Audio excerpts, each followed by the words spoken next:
All right, diving right in, folks. We know you're curious about what Thaksin's been saying and doing lately. Yeah, there's been a lot of buzz. So we've gathered a whole bunch of stuff, articles, speeches, even a clip of him speaking in Northern Thai dialect. Really? Yeah, the whole shebang. We really want to dig into his vision for Thailand. See if it holds water. Exactly. And let's be real, the guy's been out of the country for almost 2 decades, right? So 17, 18 years. Something like that. And he's still a major force in Thai politics. It's kind of mind-blowing. Yeah, his influence is undeniable. Like, take his recent trip to Chiang Rai. Oh, yeah, that was interesting. He said it was about connecting with people, supporting local candidates, and, of course, backing his daughter and the Pheu Thai party. Got to support the family business, right? But seriously, it makes you think about the bigger picture. Isn't the Pheu Thai party kind of struggling right now? Well, they founded the party, but yeah, currently they hold less than 200 seats in parliament. So these local elections, they're really crucial for them. Every vote counts. And I noticed how Thaksin kept talking about these diamonds. What's the deal with that? Well, he sees these talented individuals as key to driving economic growth, especially at the local level. So not just national policy, but really focusing on those local communities. Right. He believes that local governments have a huge role to play in nurturing these diamonds, especially these provincial administrative organizations, the PAOs. He kept saying that, yeah, the PAOs. He sees them as having the potential to boost the economy from the ground up. Interesting. So it's not just about big business and national level policies. It's about empowering local communities. That's a big part of his message. And it's not just the typical industries either, right? He mentioned training chefs, getting Thai models onto the international scene, even using TikTok to sell local products. Yeah, he's definitely thinking outside the box, tapping into the digital age. Very 21st century. Absolutely. And it all ties into his overall assessment of the Thai economy. Which is, to put it mildly, not optimistic. He's been pretty blunt about it, actually, saying that it's in worse shape now than when he was prime minister. And that analogy he used, wow, comparing the economy to swimming in a canal where the water's being sucked out from under you. Yeah, that paints a pretty stark picture. It's a powerful image. It really gets the point across that things are dire. Definitely not sugarcoating it. And he goes on to list a bunch of problems. Lay 'em on us. Okay, so he talks about the flow of capital from rural areas to Bangkok, big businesses from Bangkok coming in and squeezing out local shops, low prices for agricultural products, high household debt. It's like a domino effect. Exactly. And then you've got the smuggling from neighboring countries adding to the pressure. It's complex. So it's a whole web of interconnected issues, and it sounds like the rural economy is getting hit the hardest. Absolutely. And that's where his proposed solutions come in. He's calling for what he calls a Kanta approach. Content, fill it up. Right. Like putting money directly into the system. You got it. Like a stimulus package, but targeted at the rural economy. And how's he proposing to do that? Well, he mentioned direct cash injections, a 10,000 baht payout to senior citizens, and he's really pushing for these digital wallets. Digital wallets.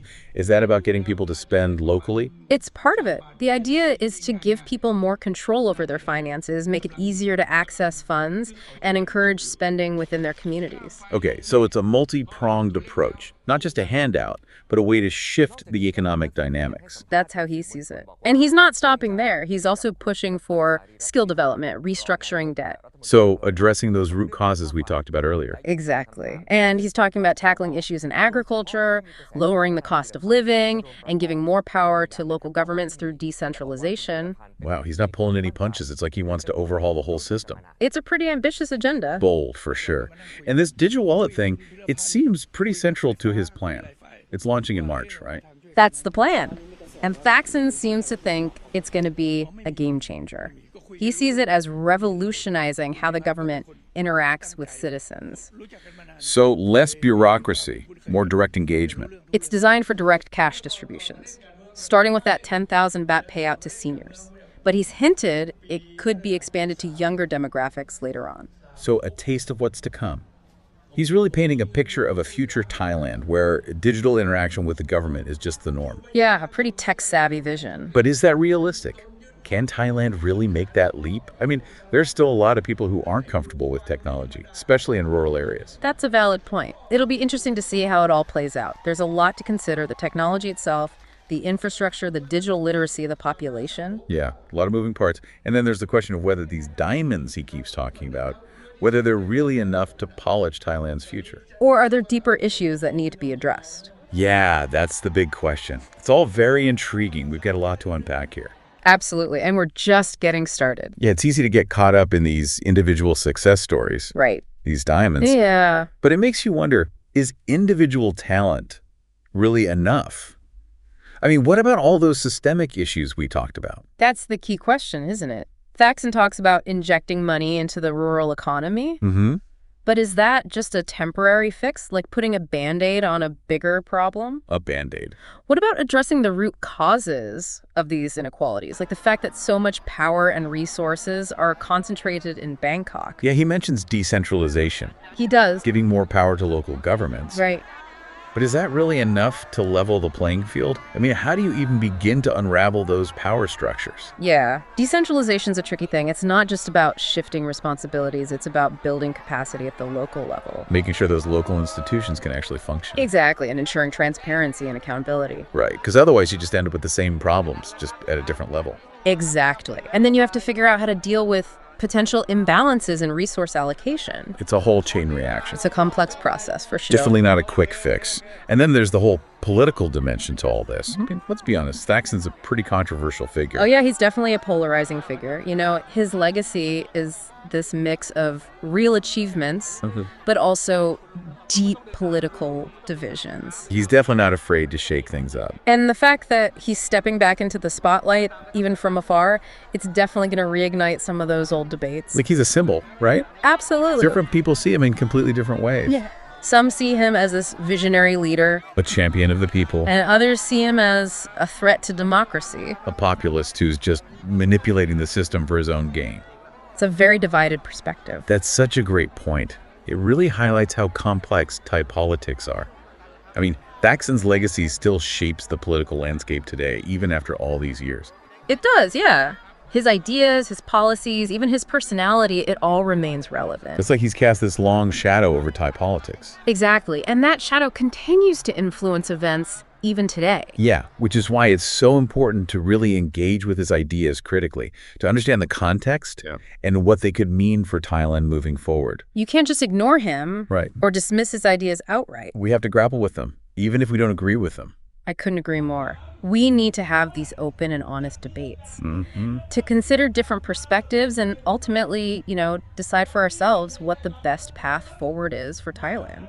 So we've talked about the potential downsides, the complexities of Thaksin's vision. Right. But what about the flip side? Are there aspects of his proposals that you find particularly promising or intriguing? Like, what's got you excited? I'd say his focus on technology and digital innovation is particularly noteworthy.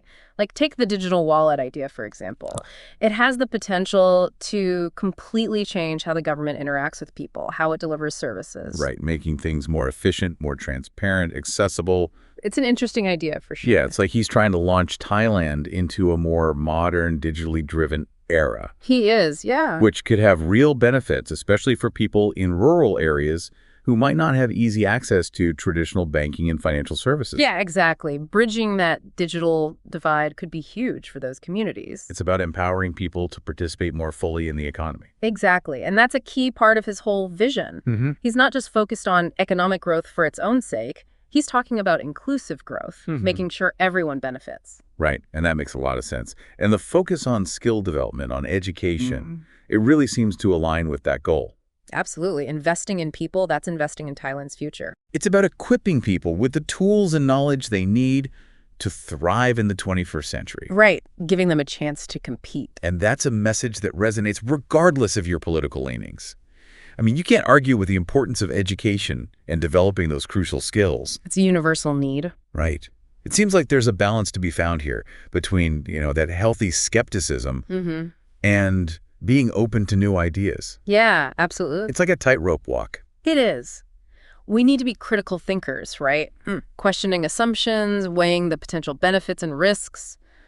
But also being open to exploring new possibilities. Finding that balance can be tricky. It's like a mental chess game, trying to anticipate all the possible moves and counter moves. I love that analogy, and it really does highlight how important it is to stay informed, to engage in thoughtful discussions, and to ultimately decide for ourselves what we believe is best for Thailand. You know, there's another piece of Thaksin's message that I think is worth unpacking. Oh, yeah. What's that? His communication style.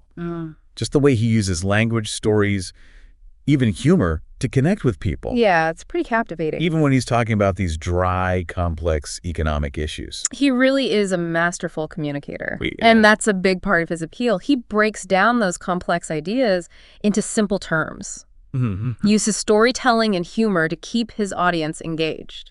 It's not just what he says, it's how he says it. Absolutely. He seems genuine, passionate, even a little mischievous at times. He's got that natural charisma. He does. A way of connecting with people on an emotional level. Yeah, it feels like he's having a conversation with you, not just lecturing at you. Exactly. He's meeting people where they are. And that's such a powerful tool, especially in politics. It is. It allows him to build that rapport, to get his message across in a way that sticks. It's like he's weaving this narrative, you know? Yeah. Bringing together facts, anecdotes, humor. And it creates this really compelling picture. Exactly. Which is why it's so important to pay attention not just to what he's saying, but how he's saying it. The nuances, the subtext. It's like a masterclass in political communication. You can learn a lot by just observing. He understands the power of language, the importance of connecting with people emotionally, and how humor can be used to really drive a point home. It's a lesson anyone can benefit from. All right, so we've covered a lot of ground in this deep dive. We have. Thaksin's vision for Thailand, the potential challenges, the benefits, the need for critical thinking, even his communication style. And what this all could mean for Thai politics. But there's one question that keeps coming back to me. And what's that?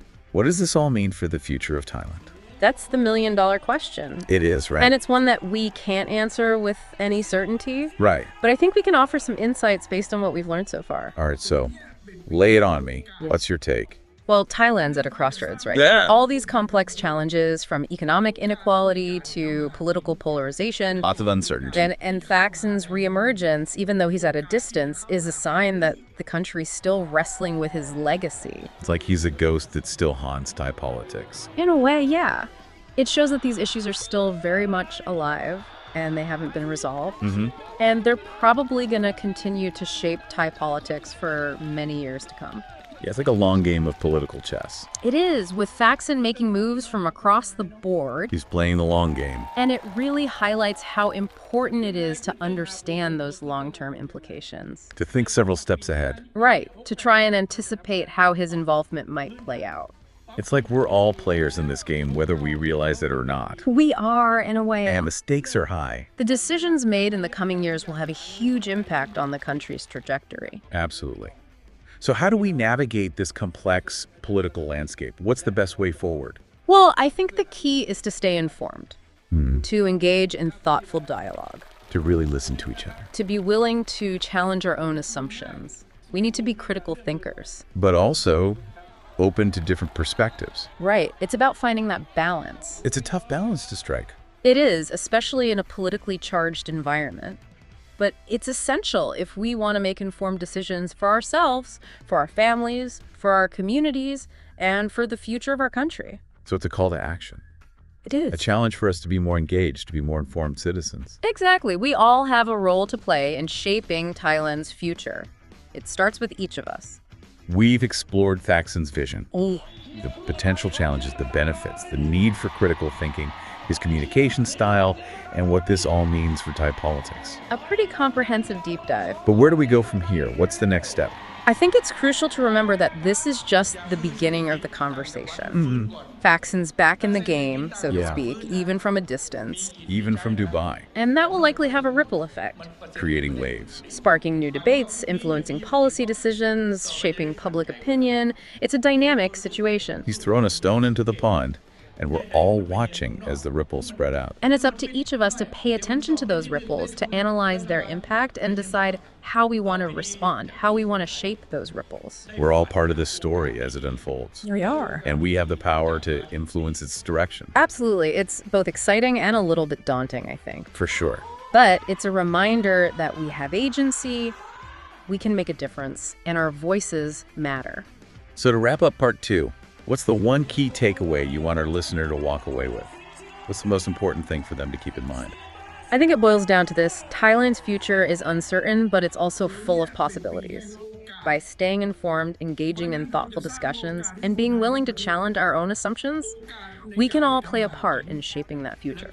We have the power to make a difference. Yeah, it's about being proactive, not just sitting back and waiting to see what happens. Right. It's about taking ownership. And that reminds me of that question we posed earlier, about Thaksin's diamonds. Will they be enough to polish Thailand's future?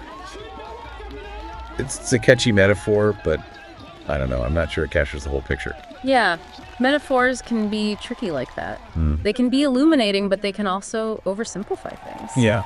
On the one hand, the diamond analogy, it emphasizes individual talent and drive. Right. He's saying that Thailand is full of untapped potential. And if we nurture that potential, the country can really thrive. It's like a call for a rebirth of Thai ingenuity. Yeah, exactly. A new era of innovation and success. Absolutely. But you're also saying that simply polishing these diamonds might not be enough. Right. There might be deeper systemic issues that need to be addressed. Issues that go beyond individual talent. Think of it this way. Even the most brilliant diamond can't shine if it's buried in mud. Okay. Yeah, I see what you're saying. Right. It's not just about individual potential. It's about creating the right environment. The right conditions. For that potential to flourish. Exactly. So we're talking about things like inequality, corruption, Lack of access to education. opportunity. These are the things that can hold people back no matter how talented they are. So Thaksin's vision, it's more like a starting point. A catalyst. It needs to be coupled with these broader systemic reforms if it's going to have a lasting impact. It's like he's providing the spark. The initial energy. But it's up to the Thai people to fan those flames. To keep that fire burning. And create a real transformation. It's a collective effort. It's not a one-man show. Right. It takes a village. And that brings us back to our listener. Full circle. And the final thought we want to leave them with. The big question. The big question. So what is it? What's that final takeaway? I think it comes down to this, Thaksin's vision for Thailand. It's compelling, but it's only one piece of the puzzle. One perspective. The real challenge lies in figuring out how to turn those ideas into action, how to actually address those deeper systemic issues, how to create a future where all of Thailand's diamonds can truly shine. It's about creating a level playing field. Yeah, giving everyone a chance to succeed. So to our listener, we leave you with this final question. What role will you play in shaping Thailand's future? What kind of impact do you want to have? Will you be a diamond polisher, a system reformer, or something else entirely? It's up to you. The choice is yours. It's a powerful thought. And on that note, we want to thank you for joining us on this deep dive into Thaksin's vision for Thailand. We hope you found it insightful, thought-provoking, and maybe even a little bit inspiring. And hopefully you learned a thing or two along the way. Thanks for tuning in.